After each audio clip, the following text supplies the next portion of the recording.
So, what's new with Pelican? So, first of all, we added some new contributors to Pelican. We have the Pelican Brief with Mr. Murray Rundis. Great guy. I really like Mr. Rundis' work. He is a young man, but very smart. I've been very impressed by his work over a few years. I think I've been following the newscast with him and Dr. McCall. Um, there are very few people as young and as smart at the same time as him. And it was so funny. I was doing a podcast with him, and he pulled out this. We were talking on his podcast, and he pulled out this extremely obscure book by Dietrich von Hildebrand, which is also extremely difficult. And he's just like, "Oh, I love this text from Dietrich von Hildebrand." I was like, "Wow, this kid is like real awesome." So Murray Rundis, he has his first piece here: "Why Catholics Deserve More Than a Daily Wire." So he's talking about why did we start Pelican Plus, talking about some of the things. So you can click here on Listen to listen to the article.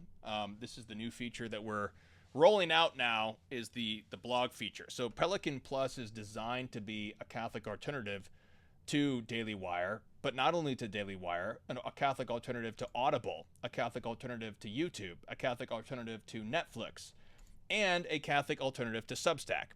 So on Pelican Plus, you can click on the reading icon. So you go to read here and you get all the written content, which is just like Substack. But here's the big exciting news, much more exciting right here: Benedictines of Mary.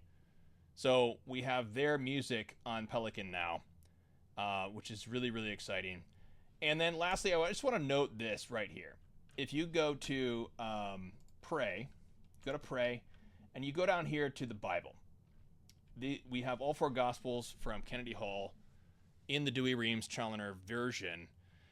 And I just want to tell you that if you're ever on a long drive, you have to try doing one of these Gospels straight through. This is really, actually, we talk about the traditional lectionary versus the new lectionary. Actually, the most traditional lectionary is to read the entire book all the way through in one sitting. That's what's really traditional, because this is exactly what our forefathers would have done. So St. Luke wrote his Gospel. He sent it to Theophilus. Theophilus said, "Hey, guess what, guys?" He gathers all his friends together, and he says, "Guess what? Luke sent me his whatever they would have called it then, gospel or whatever." And then so he gathers all his friends together. He's got, Theophilus is probably a nobleman, so he has hundreds of friends. Gets them all together.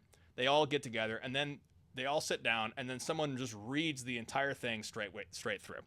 And that's how they did it, really traditionally. And that's how they did it with the epistles. St. Paul actually makes reference to this very thing. He says, "When this is read in the church of God."